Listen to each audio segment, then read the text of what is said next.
Tuhan kalau menjawab doa itu karena dia memang adil sifatnya. Itu karena memang dia adalah Allah. Karena dia memang mau mengabulkannya. Tuhan bandingkan ini. Roh Kudus adalah roh doa di dalam diri kami. Ajari kami berdoa seperti murid-murid Yesus minta pada gurunya. Kami minta pada Tuhan yang sama. Teach us how to pray. Ajari kami untuk berdoa. Berdoa Tuhan, agar kami mengalami terobosan-terobosan yang datangnya dari Kristus. Terima kasih Roh Kudus.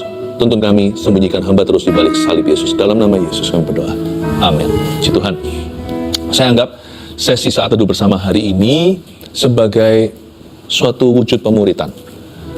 Dalam hal memuridkan anak-anak Tuhan, salah satu hal yang terpenting untuk kita ajarkan adalah yang Yesus ajarkan pada murid-muridnya, yaitu hal berdoa. Kalau kita bisa berdoa, berarti kita nggak punya, bukan berarti kita, itu berarti kita nggak hanya diberikan ikan, tapi kita diberikan pancingnya.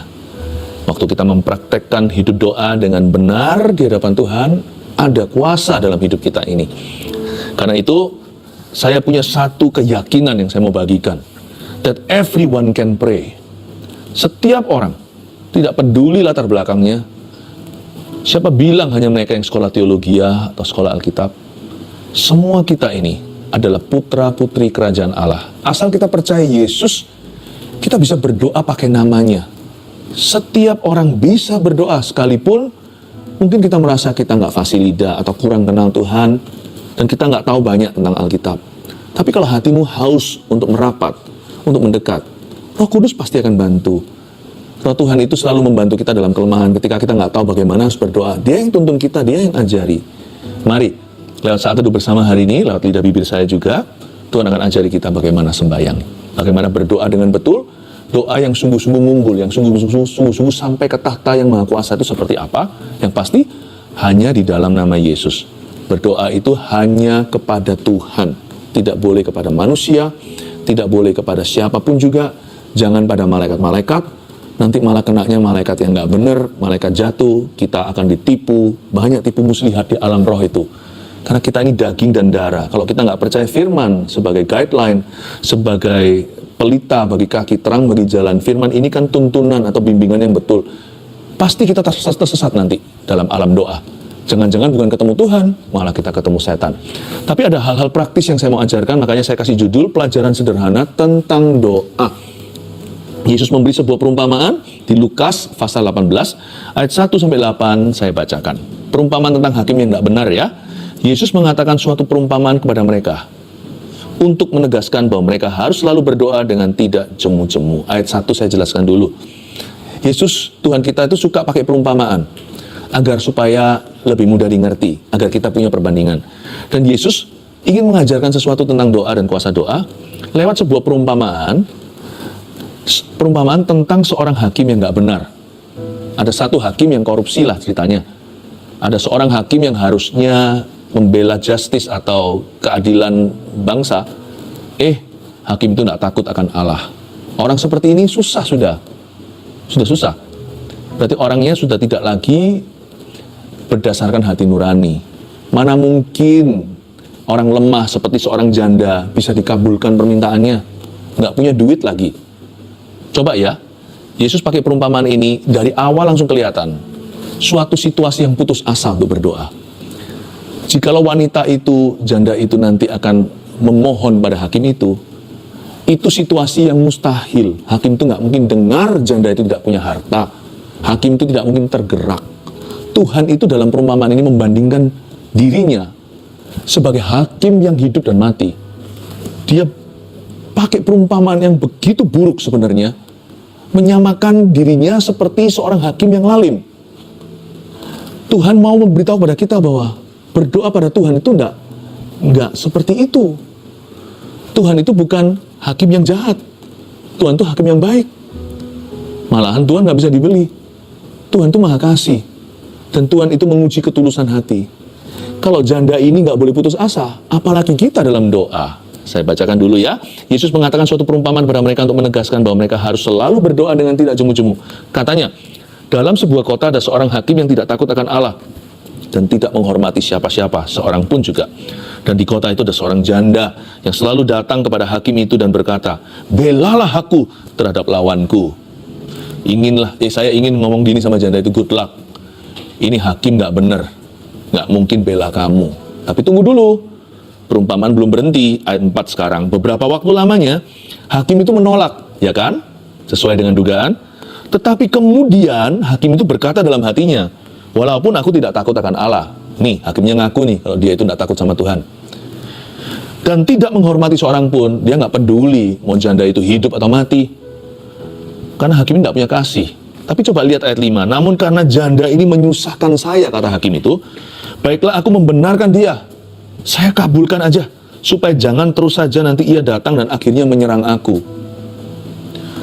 Karena wanita ini bertekad bulat, kalau aku lawan dia, orang seperti janda seperti ini, tidak punya apa-apa lagi, nothing tulus. Dia nggak takut siapa-siapa. Orang kalau punya harta kan takut nanti hartanya diambil. Orang punya nama takut dicoreng namanya. Janda ini tidak takut apa-apa, dia sudah kehilangan segala-galanya. Saya nggak tahu masalah apa yang dia alami, sampai dia ngotot begitu, tolong bela aku, siapa tahu ya, zaman-zaman itu ya, zaman-zaman bukan seperti hari ini. Siapa tahu anaknya sudah diambil sama penagih hutang untuk jadikan budak. Zaman itu kan belum ada human rights seperti hari ini atau hak asasi manusia seperti zaman modern. Zaman dulu masih zaman perbudakan. Meskipun ini perumpamaan, bukan true story, tapi Yesus coba menunjukkan situasi yang gawat darurat. Wanita ini pasti mengalami suatu kebutuhan yang sangat nyata. Dalam perumpamaan ini, perempuan ini sudah berada di titik terendah. Dan hakim ini nggak peduli dia. Tapi hakim ini bisa dihinggapi rasa takut. Jikalau nuraninya tidak main, kalau dia tidak punya kasih, dia masih ada rasa takut, dia khawatir. Ini perempuan nanti serang saya gimana ya? Bukan serangan fisik mungkin. Mungkin perempuan itu nanti akan beritahu sama semua, hakim ini lalim. Masa aku diabaikan gitu? Dia takut nanti khalayak ramai memihak kepada sang janda. Nanti hakim itu tercoreng namanya, bahkan bisa kehilangan jabatannya. Hakim ini termotivasi dengan perkara-perkara negatif untuk mengabulkan doa. Tuhan itu tidak perlu ditakut-takuti, diancam-ancam segala. Tuhan juga tidak pernah minta kepada kita yang berdoa kepadanya itu minta ini, minta itu. Kasih aku ini dulu, kasih aku persembahan ini dulu.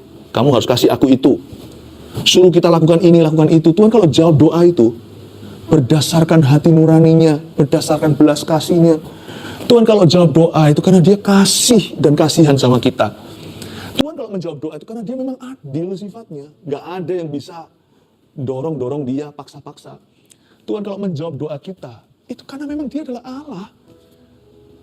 Kalau Tuhan mengabulkan doa kita itu, karena dia memang mau mengabulkannya.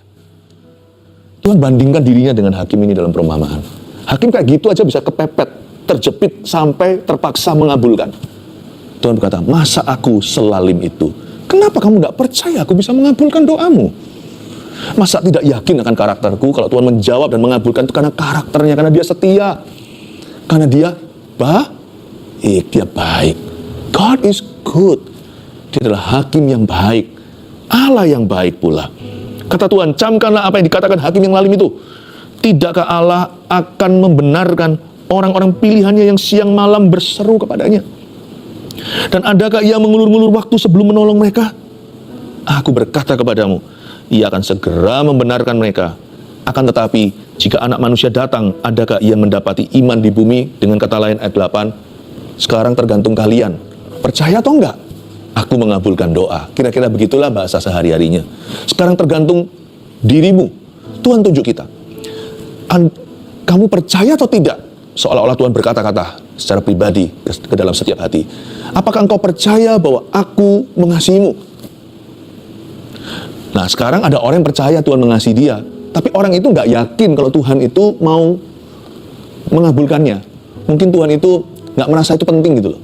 Kalau Anda merasa dikasih Tuhan, ya berarti Anda harus percaya bahwa Anda berharga. Anak kecil itu saking berharganya buat papa mamanya, minta air aja. Apalagi waktu bayi minta susu. Nggak mungkin papa mamanya berkata, kamu nggak minum sekarang juga nggak mati kok. Pasti dikasih. Tidak boleh kita pelin-pelan. Kalau kita yakin kita dikasih, kita juga harus yakin kita berharga. Berarti setiap permintaan sederhana didengar oleh Allah. Tapi masalah baru lagi. Oke deh, saya percaya saya berharga. Cuman apa Tuhan sanggup? Nggak menghina ya, sorry ya Tuhan. Saya nggak mengejek Tuhan dan kemampuannya. Cuman gini loh Tuhan, dalam konteksku, hal ini sudah terlambat. Bisakah Tuhan melakukan sesuatu? Itu sekali lagi kita pelin-pelan iman. Adakah ia mendapati iman di bumi itu? Apakah imannya bulat? Kalau beriman sama Tuhan ya beriman, kalau enggak ya enggak sekalian. Maksudnya apa? Tuhan, aku percaya Engkau pencipta langit dan bumi, sungguh. Aku percaya Engkau bisa menjadikan yang ada dari tidak ada, sungguhan. Tapi waktu itu sudah masuk ke dalam pergumulan kita, dan kita sendiri yang ngalami, tiba-tiba di korting atau di diskon. Tadi pengakuan kita percaya Tuhan menciptakan alam semesta. Dari yang nggak ada itu jadi ada. Bahkan orang mati pun bangkit. Kan kita percaya kebangkitan Tuhan Yesus.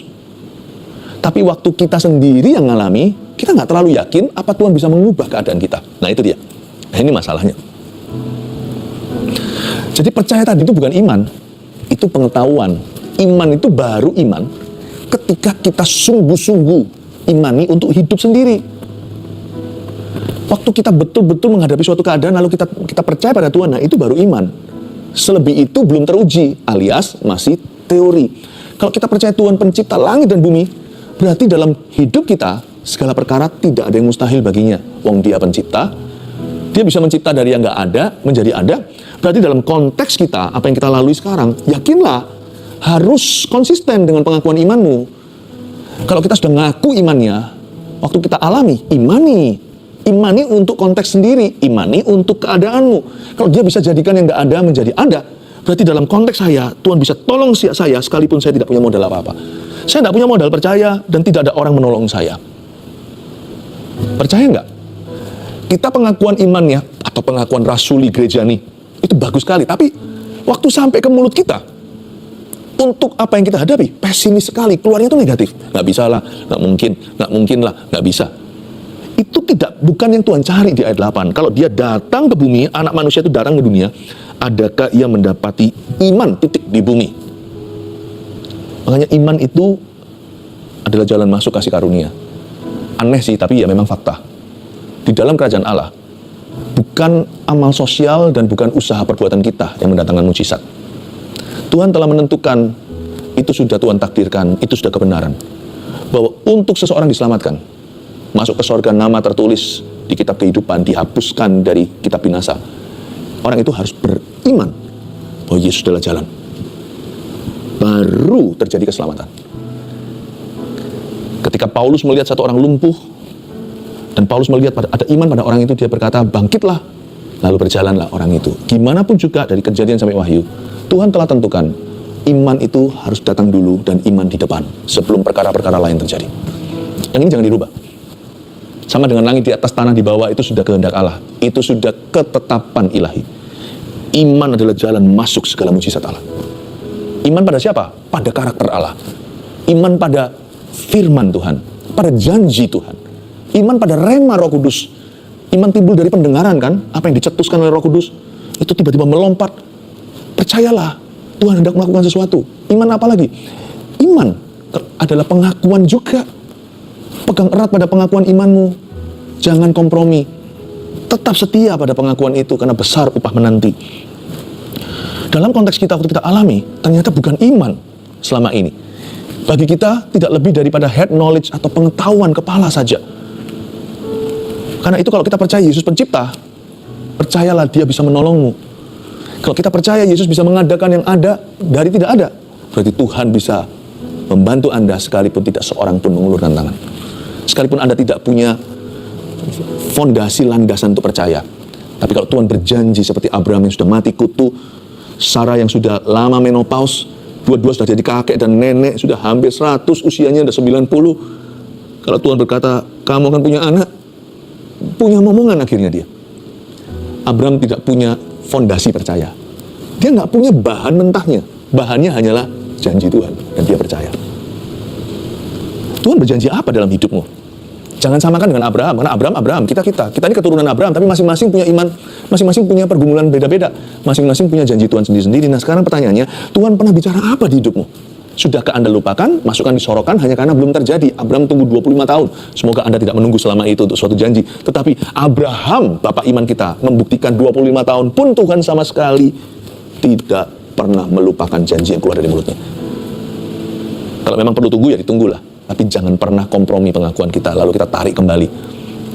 Kalau anak manusia datang, adakah ia mendapati iman di bumi? Apakah dia mendapati iman? Sekarang saya jelaskan bagaimana iman ini bisa berkembang dan bertumbuh lewat doa. Oke? Ayat 1, lalu saya kasih poin-poin seperti biasanya. Yesus mengatakan suatu perumpamaan kepada mereka untuk menegaskan bahwa mereka harus selalu berdoa dengan tidak jemu-jemu.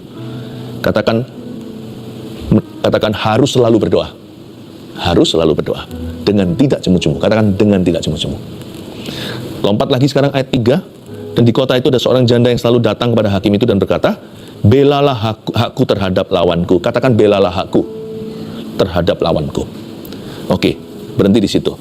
Pertama-tama Yesus berkata pada murid-muridnya bahwa mereka harus selalu berdoa dengan tidak jemu-jemu. Garis bawahi kata selalu. Yang ke satu, poin pertama, doa harus rutin. Kenapa iman kita itu up and down? Karena jam doa kita juga gonta-ganti. Sebentar baca 2 pasal, sebentar baca 1 ayat, sebentar baca banyak sekali, 5 pasal, lalu nggak baca sama sekali. Lama-lama sakit mah rohani. Bagaimana caranya kita membangun badan kita, berolahraga? Harus rutin juga. Misalnya orang nge-gym supaya dia jadi besar, berotot. Maka dia juga perlu fix waktu-waktu komitmen tiap minggu dia berapa kali nge-gym. Kenapa iman kita nggak pernah bisa mantap? Kenapa nggak bisa mantap? Kenapa iman kita nggak bisa berkembang? Kenapa iman kita nggak bisa bertumbuh? Kenapa iman kita nggak bisa kuat? Kenapa kita nggak gampang percaya pada firman? Lebih mudah untuk meragukan. Dan kenapa kehidupan doa kita kok tidak punya kuasa? Jawaban dan solusinya ternyata praktis sekali. Solusinya nggak terlalu rohani-rohani gimana? Solusinya teknis.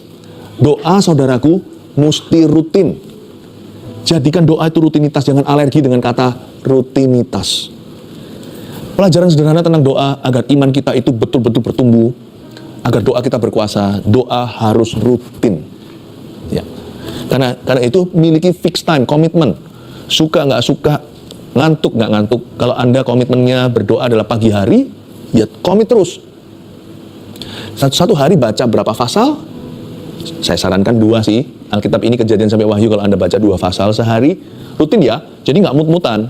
Pakai apps boleh, tetapi paling gampang ya sudah rutin aja. Kejadian pasal 1 dan 2, Matius pasal 1 dan 2. Dulu waktu saya lahir baru, saya pagi hari waktu saat teduh, saya baca Perjanjian Baru 2 pasal dulu. Malam sebelum tidur, saat teduh saya tidak sebanyak selama pagi harinya. Malam setelah semua rutinitas sehari, saya baca Alkitab lagi, saya baca 1 pasal Perjanjian Lama. Dulu awal-awal begitu. Pagi saya baca 2 pasal Perjanjian Baru, malam sebelum tidur saya baca 1 pasal Perjanjian Lama. Pagi saya doa 1 jam, malamnya saya doa mungkin hanya 15 menit saja. Tapi saya baca 1 pasal. Itu rutin saya lakukan. Sehingga dalam 1 tahun kurang, seluruh Alkitab sudah saya baca. Dan saya nggak ngantuk.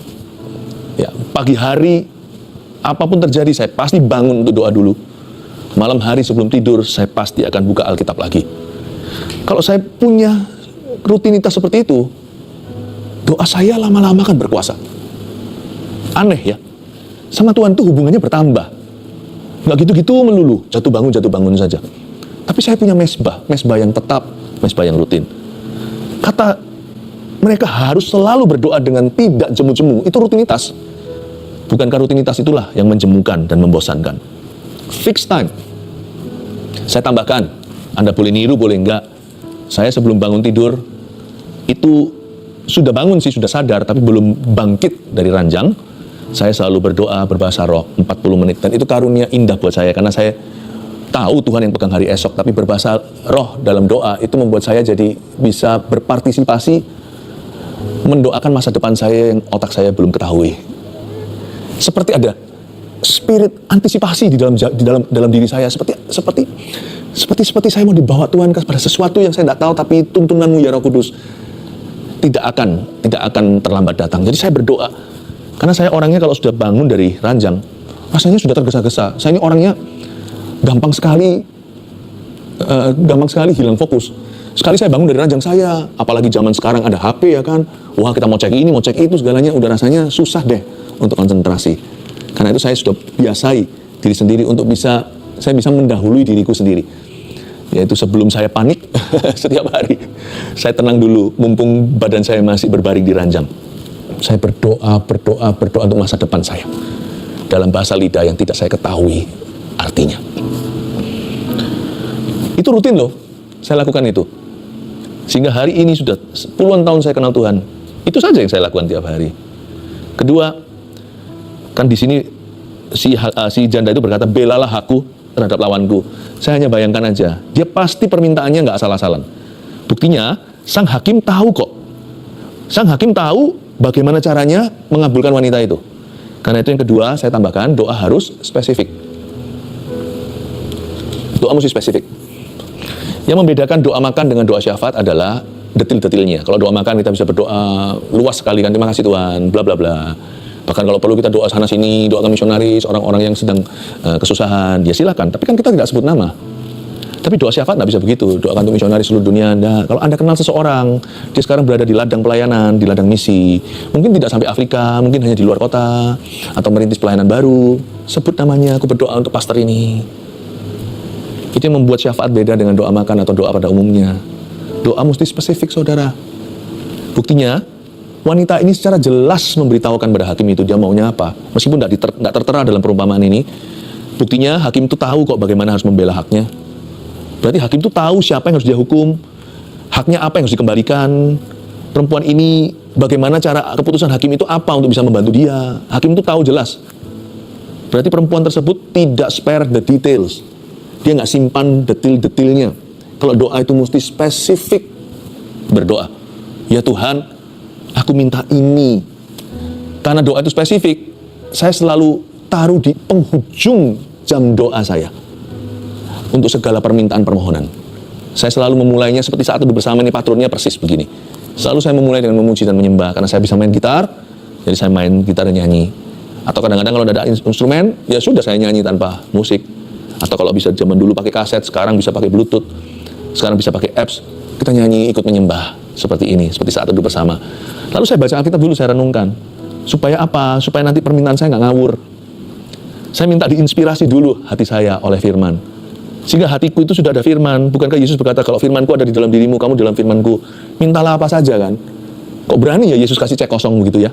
Di Yohanes 15. Kalau firman ada di dalam dirimu, kamu dalam firmanku, minta apa saja. Dalam nama aku akan dikabulkan. Kok berani ya? Yesus tidak ngawur. Cek kosong diberikan secara penuh pertanggungjawaban. Yesus berkata, jikalau firman di dalam kamu dulu.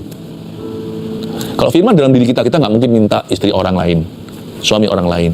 Hati kita pasti dibersihkan, tidak akan kita minta sesuatu berdasarkan iri hati atau cemburu. Lihat orang lain punya, kok saya tidak memilikinya? Nggak mungkin. Makanya itu saya taruh permohonan permintaan itu di belakang. Supaya hatiku dituntun oleh Roh Suci dulu. Firman itu akan memberi saya hikmat untuk bertanya dan untuk meminta. Doa mesti spesifik. Saya minta sesuatu itu secara nyata. Tuhan, aku minta ini sama Tuhan. Jangan pernah basa-basi sama Tuhan Yesus. Saya minta itu secara khusus kok. Saya meminta pertobatan anggota keluarga kami. Saya meminta keselamatan ayah saya itu spesifik. Dan itu saya doakan tiap pagi, bahkan tiap malam, pagi dan malam. Itu selama bertahun-tahun saya cuma minta itu terus. Kenapa doa mesti spesifik? Jikalau dijawab, kita nggak lupa kita pernah mendoakan. Dan jikalau terjawab, kita tahu itu Tuhan. Tuhan itu tidak akan membagi kemuliaan kepada orang lain. Jadi kemuliaan Tuhan itu juga ada dalam hidup doa. Waktu kita berdoa itu kita berpetualangan dengan Allah. Dan waktu kita doanya spesifik, kalau itu terjawab, Tuhan yang pertama-tama mulia. Dan itu kemuliaan memang Tuhan inginkan dari hidup doamu. Karena itu doa jangan asal-asalan. Doa jangan malu-malu. Jangan ngawur juga, tentunya harus diisi firman. Tapi setelah kita sudah diisi firman, doalah dengan berani. Minta sesuatu secara khusus. Untuk gereja, saya kalau berdoa, spesifik saya. Saya minta begini. Saya masih ingat kok sebelum gereja sekarang, GMS yang kita kenal hari ini. Saya spesifik minta sama Tuhan. Saya minta sesuatu yang fungsional, begitu. Bisa muat berapa jemaat, supaya kita bisa beribadah sama-sama itu longgar. Dikasih loh sama Tuhan. Kasih sama Tuhan. Ketika saya minta sama Tuhan, ketika kita beban satu kota, saya berdoa Tuhan, supaya nanti suatu hari berdiri sebuah gereja yang bisa menggembalakan orang-orang muda di sana. Diberikan oleh Tuhan. Bahkan, saya mintanya juga spesifik, detail juga. Saya minta tahun sekian akan berdiri di sana. Tapi Pastor Philip minta gitu nggak takut kalau nggak dikabulkan? Nggak takut kecewa? Enggak. Mending saya kecewa daripada bla bla bla dalam doa. Sungguhan, mending saya kecewa. Karena kalau saya sampai tidak mendapatkan jawaban doa seperti yang saya harapkan, saya belajar sabar. Jadi sebenarnya saya nggak merugi kalau doa saya itu detail sekali. 3, lihat wanita itu ya. Ayat 5 dikatakan, namun karena janda ini menyusahkan aku, baiklah aku membenarkan saja dia supaya jangan terus saja ia datang dan akhirnya menyerang. Doa harus tekad. Jangan gampang menyerah. Tekun terus. Minta itu. Waktu anak saya masih kecil, anak kami masih kecil, satu persatu saya doakan secara khusus. Ada hari di mana saya puasa untuk anak A. Ketika anak sudah 2, saya puasanya jadi 2 hari berbeda. Anak ketiga, hari yang beda juga. Saya serahkan ke Yesus sungguh-sungguh anak-anak dari kecil. Saya minta secara khusus. Ya Tuhan, aku berdoa supaya mereka, ya Tuhan begini begitu. Saya doakan moralitas mereka. Saya doakan sungguh-sungguh. Saya doakan pelayanan mereka bahwa mereka akan tertanam. Dan saya juga doakan untuk calon-calon menantu saya. Mungkin belum waktunya untuk saya sharingkan. Tapi pada waktu saya berdoa, Tuhan juga berbicara. Doa itu dua arah. Ada hal-hal yang saya masih simpan, seperti Maria simpan firman di hati, orang lain nggak tahu. Ada hal-hal tertentu yang Tuhan pernah katakan di hidupku, saya simpan hingga hari ini. Nanti tepat waktunya saya akan bagikan. Dan banyak kejadian-kejadian dalam hidup kami, itu hasil doa yang sangat detil, sampai saya garu-garu kepala istilahnya. Wow, bisa seletterlek itu Tuhan jawabnya. Bisa seharafiah itu Tuhan menjawabnya. Membuat saya tercengang. Ketika doa itu dijawab, saya jadi lupa jawaban doanya, saya jadi ingat Tuhan. Wow, meskipun saya sudah tahu baik pengetahuan, tapi ketika doa saya dijawab, itu seperti hati saya itu terpukau begini. Tuhan yang kusembah itu ternyata hidup ya. He is alive. Yang aku sembayangi itu bukan aku berdoa, yang saya ternyata selama ini Tuhan yang aku puja, yang aku sembah, kepada siapa saya berdoa ini, dia itu begitu nyata. Karena itu jangan mudah menyerah. Selain spesifik, bertekadlah. Kalau Anda berdoa untuk sesuatu, doa untuk itu jangan seingatnya, dijawab ya udah, nggak dijawab ya nggak apa-apa. Nggak bisa begitu. If you really want something, kalau Anda mau sesuatu, Anda mesti tunjukkan pada Tuhan bahwa Allahmu bahwa Anda serius. Doa harus tekad. Lalu begini terakhir, sebelum saya rangkumkan, kalau anak manusia itu datang, apakah ia mendapati iman di bumi? Bagaimana cara beriman? Kalau kita mengalami sesuatu kan kita mau dari mana berimannya? Minta sesuatu yang besar, jangan-jangan hanya berangan-angan, ya kan? Aku nggak nyampe imannya ke situ, minta mujizat apa? Kebangkitan orang mati, minta kesembuhan, minta ini. Nggak usah. Anda kalau berdoa, itu jangan tunggu punya imannya dulu, terus baru doa. Waktu Anda berdoa, tanpa Anda sadari, Anda sudah memulai perjalanan iman Anda, dan imannya mulai bertumbuh. Awal mula permintaan kita mungkin kecil dan sesuatu yang lebih nyampe dengan iman kita. Misalnya saya menghadapi suatu suasana yang keruh sekali, aduh saya nggak tahu mau minta mujizat keluar dari masalah ini, atau saya minta mujizat pembelaan Tuhan hingga musuh saya dikalahkan, atau minta penyertaan Tuhan secara ajaib, apa tanda. Kalau saya nggak tahu, jangan kita itu latah lalu sembarang minta. Tunggu dulu, 15 menit dalam hadirat Allah, nanti Anda lebih ngerti bagaimana meminta. Jadi yang biasanya saya lakukan adalah permintaan spesifik yang saya berikan, yang saya panjatkan. Biasanya begini, Tuhan, aku nggak tahu mau minta dari mana, atau persisnya lebih baik apa yang harus ku minta. Maka saya minta hikmat. Karena ini permintaan yang tidak pernah ditolak. Yakobus pasal 1. Aku minta hikmat Tuhan. Lalu saya minta satu hal ini, selalu nyusul. Aku minta agar hatiku bisa bersyukur dalam keadaan ini. Dan hamba-Mu memohon agar Kau memberiku mata iman untuk melihat rancangan Tuhan di dalamnya. Saya spesifik loh, saya minta hati yang gak mengeluh, mulut yang gak ngomel, dan saya minta hati yang gak kalah. Pokoknya dalam konteks ini saya harus melihat positifnya dari Tuhan apa ketika saya menghadapi ini. Tolong Tuhan, saya belum minta mujizat, belum minta berkat, belum minta solusi, tapi aku minta hikmat, aku minta hati yang tabah, dan saya bisa melihat rancangan Tuhan di dalamnya. Setelah itu hatiku dikabulkan, sesuatu terjadi. Setengah jam kemudian, atau mungkin esok hari, ronde 2, saya doa tentang itu lagi. Saya ngerti harus minta apa. Aku minta mujizat ini ya Tuhan. Ternyata dalam satu hari, iman saya bertumbuh pesat. Bermula dari permintaan sederhana yang gak mungkin ditolak oleh Allah, yaitu hikmat. Hari kedua, saya tahu berkat apa yang saya bisa mohonkan kepada Tuhan. 3 poin ini. 1, pelajaran sederhana tentang doa. Doa harus rutin. 2, doa harus spesifik. 3, doa harus tekad. Saya harap, saya berdoa, Anda akan mengalami terobosan Allah dalam doa. Terima kasih Tuhan. Haleluya. Catat di live chat dan di kolom komentar juga permintaan Anda secara spesifik. Kalau Anda tidak tahu harus minta apa, minta hikmat. Minta hati yang bisa melihat rencana Tuhan di dalam ini. Tapi kalau Anda sudah tahu mau minta apa, Roh Kudus sudah berikan bocorannya di dalam rohmu, tuliskan saja. Saya mau sepakat, selama itu tidak melanggar firman, apa yang Anda tuliskan itu adalah ada dalam janji-janji firman. Saya berdiri teguh bersama dengan Anda. Kami semuanya sepakat iman. Tuliskan sekarang, dan sambil kita yang lainnya mengulurkan tangan ke depan. Mari kita doakan untuk setiap orang yang menaikkan permohonan kepada Kristus. Di dalam nama Yesus, satu persatu Tuhan, semua yang saat ini mengucapkan permintaannya, Tuhan jawab satu persatu di dalam nama Yesus. Aku berdoa untuk mujizat terjadi. Terima kasih Roh Kudus. Engkau jawab semua permintaan-permintaan ini tanpa kecuali dalam nama Yesus. Haleluya. Haleluya. Mari kita mengangkat tangan kita untuk menerima berkat dari Allah Bapa, kasih karunia dari Tuhan Yesus, pengurapan dari Allah Roh Kudus menyertai domba-domba Kristus. Berdoalah sebab Bapamu mendengar dan melihat dalam nama Yesus. Haleluya. Amin.